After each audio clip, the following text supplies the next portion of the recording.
So as Alex said, this is now the final sermon in what's basically been a series about the atonement. The atonement. What did Jesus accomplish on the cross?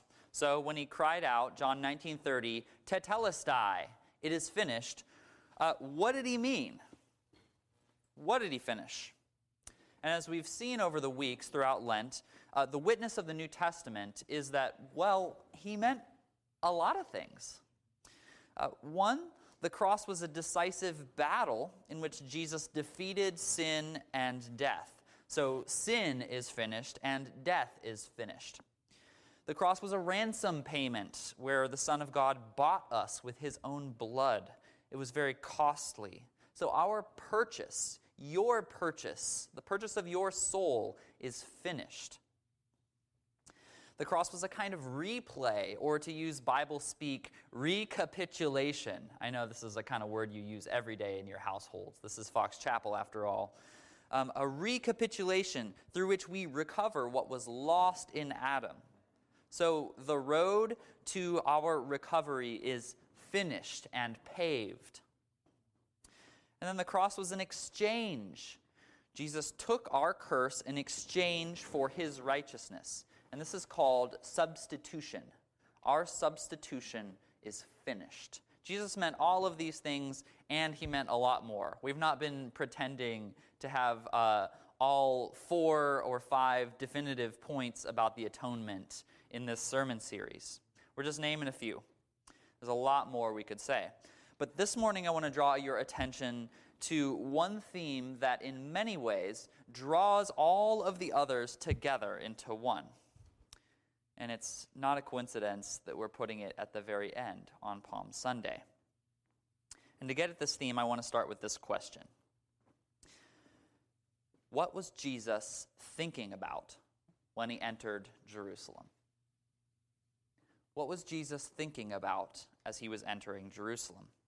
In our first reading, Matthew 21, we see him entering the city in the manner of like a conquering king. It's like a Roman general riding into the city, right? It's a parade. People are laying their coats on the ground in front of him. They're cutting down branches from trees, most likely palms. That's why we have those little nice things today. No, you don't have to wave it, Alex. Thank you.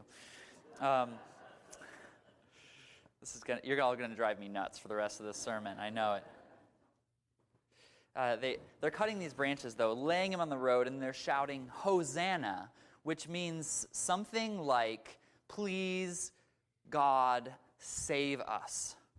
Save us. So this is like a charged, triumphal parade. Everybody thinks that Jesus is about to spark an uprising against Rome. Okay? They're not like laying their garments on the ground because they think there's going to be some sort of meditative spiritual event that's about to happen. These guys are ready for war. They're like, let's go. It's time to take over this oppressive government. The last thing on anybody's mind is crucifixion. Almost anybody's mind. Jesus is thinking about crucifixion. How do I know that? I know that because in the chapter literally right before this is Matthew 20:17, probably like the day before or a couple days before, Jesus and his disciples are walking up toward Jerusalem. Remember, Jerusalem's at the top of this hill. That's why it's often called Mount Zion. So there's a journey up to Jerusalem. Jesus is making it with probably hundreds of his disciples. And he stops along the way, pulls the 12 inner core aside to give them his battle plan. All right? You're going in Jerusalem. You're about to start an insurrection or an uprising, right? You ought to tell them, all right, Peter, here's what I want you to do. I want you to go into the northern district and rally all of the peasants there, right? And John, I want you to go down and make sure that you capture this strategic armory. This is what we're going to do. This is how we're going to take it over, right? He's going to give him his battle plan. So here's the battle plan. Ready? See, we're going up to Jerusalem. And the Son of Man will be delivered over to the chief priests and scribes, and they will condemn him to death and deliver him over to the Gentiles to be mocked and flogged and crucified. And he will be raised on the third day. How's that for a battle plan? What was Jesus thinking about as he entered into Jerusalem, as people are throwing their coats and branches on the ground in honor of him as the coming Messiah? He was thinking about his own impending crucifixion. That's what he was thinking about. We can even say, as we look at the scriptures, that Jesus was premeditating the cross. He planned to go to Golgotha. And he actively took steps to carry out this plan. He knew exactly what he was doing. Jesus knew the politics of the day. He knew what Pilate was like. He knew what Herod was like. He knew the way that the Roman authorities worked. This wasn't his first run-in with the different authorities in Jerusalem and the rest of Israel, right? And he knew that if he did the things that he was planning to do, and he said the things that he was planning to say, he knew exactly what was going to happen. They were going to crucify him. Our Lord wasn't a helpless victim. This wasn't some kind of grand accident. He knew exactly what he was up to. He was premeditated. He was purposeful. And this is really, really key, because as we go through Holy Week and we remember the events of this one historical week that happened, we have to remember that it's not just a bunch of random events that unfolded. We're in some ways getting an insight into the mind of God. This is what he was doing. This is what he was up to. And so this morning I want to draw your attention to one subtle, tiny, but significant detail in this premeditated, purposeful plan. And that is timing. Timing is everything, right? It's really important. Anyone who plays golf knows that you got to have timing right, or you're in a load of trouble. Anybody ever play t-ball or actually baseball when they're pitching it, right? You swing at the wrong time, you're not going to hit the ball. Timing is everything. Jesus could have made his journey to Jerusalem at any time that he wanted. There were several different Jewish feasts throughout the year that would have been really great times for him to come in and make his grand entry. Pentecost would have been a great time. Pentecost was a kind of harvest festival where Israel remembered that God provides their food, not Rome. So what better time to make an anti-imperial message than Pentecost, right? That would have been good. The Feast of Tabernacles would have been a good time. At Tabernacles, this was like the Woodstock of the ancient world, right? Without the drugs and all the other stuff, at least we think. Right? The people came to Jerusalem. They camped out in tabernacles, which literally means tents. They camped out in tents. And this was all to remember how for 40 years the people wandered through the wilderness and God provided for them. What better way to bring in this kingdom of radical trust in God than by coming at tabernacles? Yom Kippur, the Day of Atonement, that would have been a great day. That would have been the best day, I think, right? That's when the priests slaughtered bulls and goats to atone for the sins of the nation. So what better way to say, hey guys, I'm here to atone for your sins, than by coming at the Day of Atonement. But Jesus doesn't choose Pentecost. He doesn't choose tabernacles, and he doesn't even choose the Day of Atonement. He chooses Passover. Have you ever wondered why? The Passover was a feast that pointed back to the most significant event in all of Israel's history, by far. The most significant event. The story goes like this, and you may have heard it before in Sunday school, but for most of us, it's probably been a while. After a number of years of living in Egypt, the people of Israel became numerous and strong. Actually, the text in Exodus mimics the command at the beginning of Genesis. It says they were fruitful and they multiplied, just like God said that the original man and woman should do, right? They became a great, mighty nation, and this made the Egyptians feel just a little bit threatened. So, like any imperial group, they forced them into slavery, right? That's what we tend to do when we feel threatened, when we feel scared. as we act out in aggression. So the Egyptians forced the Hebrew people into slavery, and the people cried out to God because their burden was unbearable. And God raised up a man named Moses.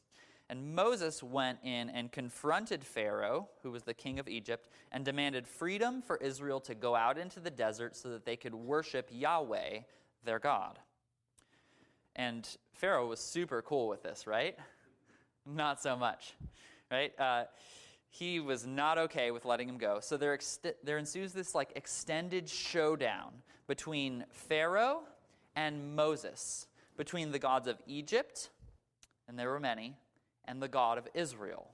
There's one, right? So God's waging war on Egypt. And we see it through this series of plagues in the opening chapters of the book of Exodus, right? God turns the water of the Nile River into blood. That's kind of gruesome. He sent infestations of frogs, gnats, flies, and locusts for all of you insect people, as well as various plagues and diseases, such as one that killed all the livestock, one that caused everyone to get boils all over their skins. There was a crop-killing hailstorm. There was a bout of total darkness that came upon the land. And each of these plagues is directly assaulting different gods in Egypt, right? It's taking on their dominion and just obliterating it.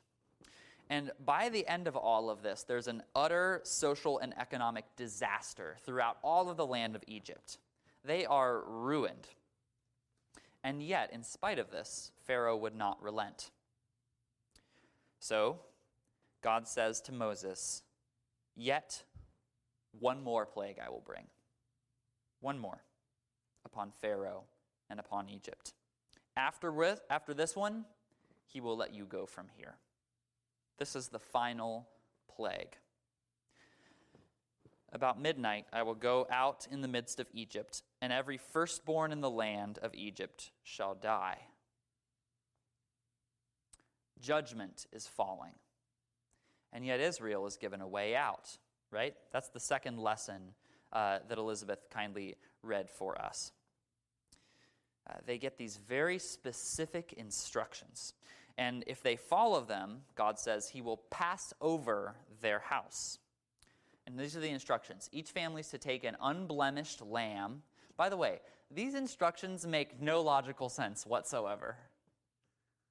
Doesn't God ask us to do things sometimes that make no logical sense to us whatsoever? And yet this is what they are told to do. What they are called to is trust and obedience. Take an unblemished lamb, slaughter it, then paint the blood around the doorframe of your house. That way, when the Lord comes through in judgment, Exodus 12:13, "I will see the blood and I will pass over you, and no plague will befall you to destroy you when I strike the land of Egypt." So in one night you have judgment, the judgment of God falling upon all of Egypt. And yet you have Israel that is passed over and they escape this judgment. And what's more, this judgment proves to be their means of deliverance. And it all happens through the blood of these unblemished Passover lambs. Deliverance comes through a sacrifice. Deliverance comes through blood. And here's the other thing. The lambs are actually more than just a shield from judgment, right? It's not just like, oh, well, paint the blood on the doorframe and then I don't care what happens with the rest. No, they're told to, what? Roast the lamb over the fire with unleavened bread, because bread takes a while to rise, right? And God's saying, you need to get out of here fast. Roast it on the fire, eat it with unleavened bread. It's going to be food to sustain you on the journey, because guess what, Israel? You're leaving tonight. Sometimes God delivers us through the gradual method, but sometimes he doesn't use a gradual method at all. Sometimes you're leaving tonight. So the people are told to roast the lambs on the fire, eat them with unleavened bread, and do it and then to eat it in the way that people today eat McDonald's, right? Anybody ever eaten McDonald's in your car? This is a safe place. You can all raise your hands. You're a bunch of liars. Okay. They say, in this manner you shall eat the Passover, with your belt fastened. Okay, this is the one exception. Today, with your McDonald's meal, right? It's going to be unfastened. Your sandals on your feet, and your staff in your hand. And here's the key. And you shall eat it in haste. Right? This is the original fast food. And this event became known as by the Greek phrase, you can all raise your palm branches now, right? No, I'm kidding. Thank you.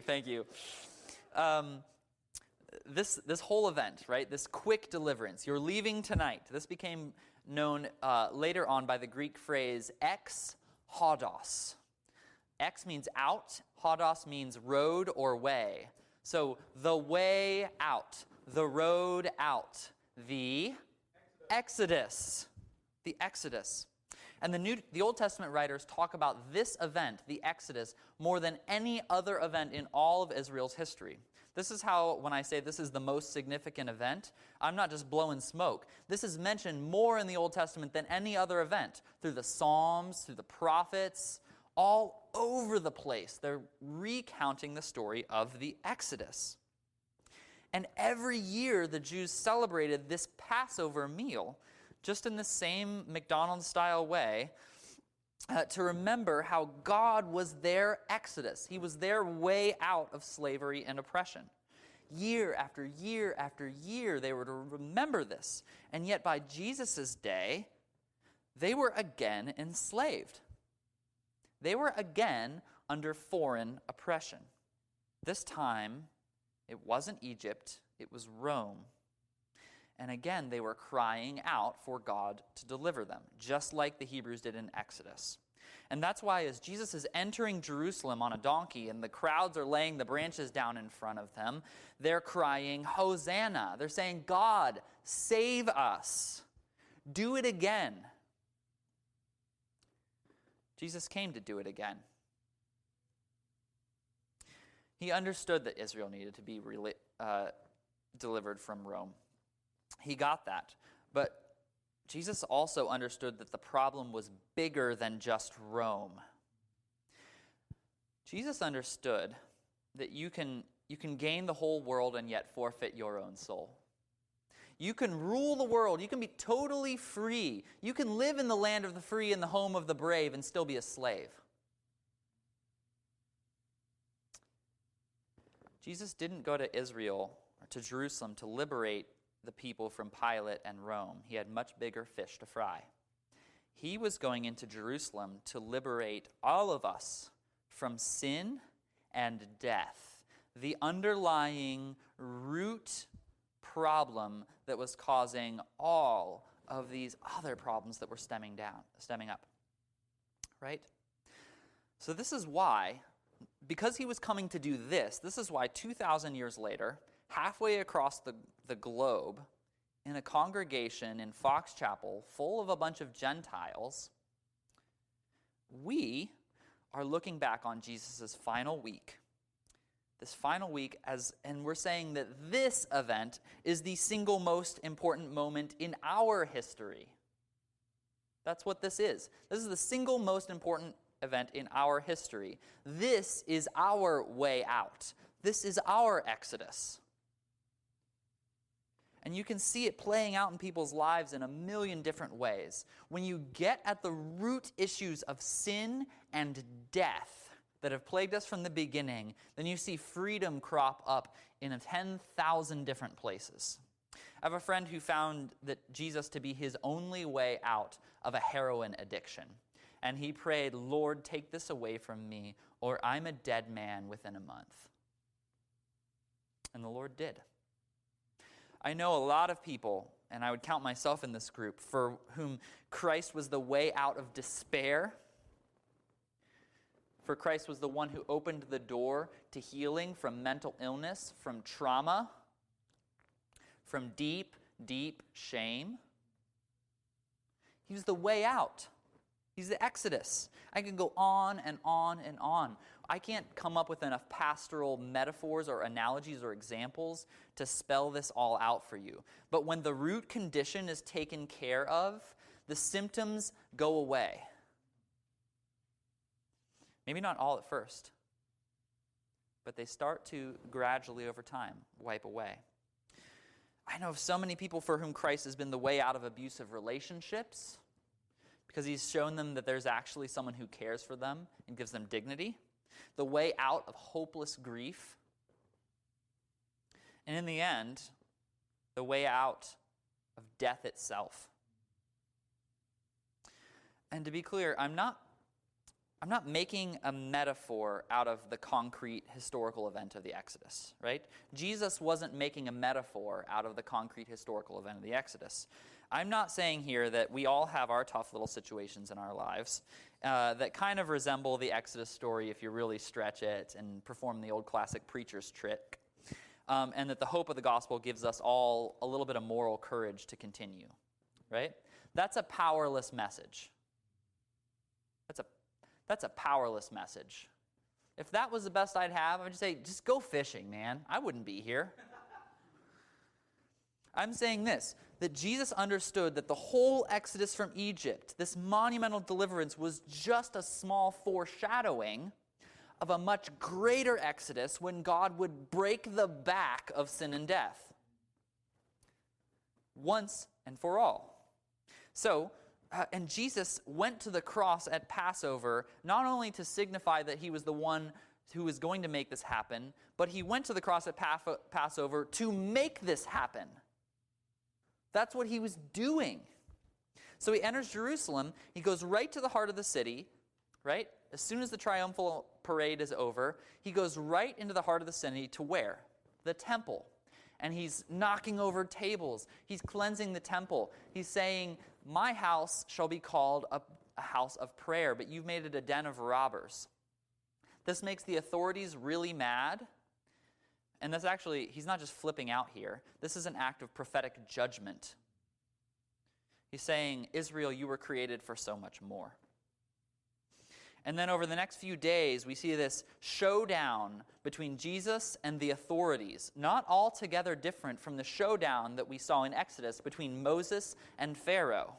And the tension keeps ratcheting up and ratcheting up and ratcheting up until finally they all decide that he has to go. They're going to kill him. And Jesus knows it. So on the night before his death, he sits down to eat this Passover meal with his friends. And at this meal, they eat bread and they drink wine.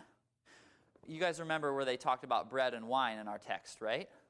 From Exodus? They didn't talk about bread and wine in our text from Exodus. I guess they did talk about bread. That's fair. But those are not the centerpieces of the meal, are they? Where's the centerpiece of the meal? Jesus and his friends eat bread and they eat wine, but I'm just wondering, where's the lamb? What about the blood on the doorframe, Jesus? You're supposed to roast the unblemished lamb, buckle your belt, and eat it in haste. That's the key to the Passover. If you don't have a sacrificial lamb, then what do you have? You have judgment, but no deliverance. There's no way out without the sacrificial lamb. There's no Passover without the paschal lamb.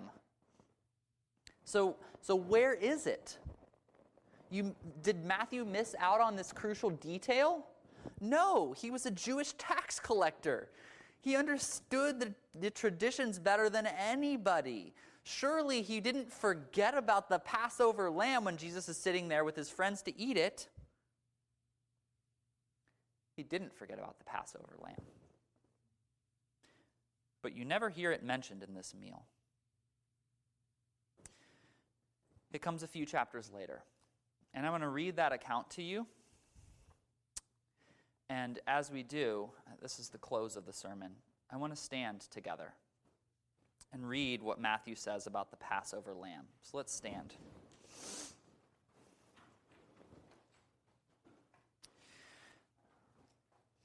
This is how the Passover lamb is treated in Matthew's gospel. Matthew 27, beginning in verse 27. Then the soldiers of the governor took him to the governor's headquarters, and they gathered the whole battalion before him. And they stripped him and put a scarlet robe on him. And twisting together a crown of thorns, they put it on his head and put a reed in his right hand. And kneeling before him, they mocked him, saying, "Hail, King of the Jews." And they spat on him and took the reed and struck him on the head. And when they had mocked him, they stripped him of the robe and put his own clothes on him and led him away to crucify him. And when they came to a place called Golgotha, which means place of a skull, they offered him wine to drink mixed with gall, but he tasted it and would not drink it. And when they had crucified him, they divided his garments among them by casting lots. Then they sat down and kept watch over him there. Now from the 6th hour there was darkness over all the land until the 9th hour. And about the 9th hour Jesus cried out with a loud voice, saying, "Eli, Eli, lema sabachthani." That is, my God, why have you forsaken me?" And Jesus cried out again with a loud voice and yielded up his spirit. And behold, the curtain of the temple was torn in two from top to bottom, and the earth shook, and the rocks were split. And when the centurion and those who were with him, keeping watch over Jesus, saw the earthquake and what took place, they were filled with awe and said, "Truly, this was the Son of God." Amen.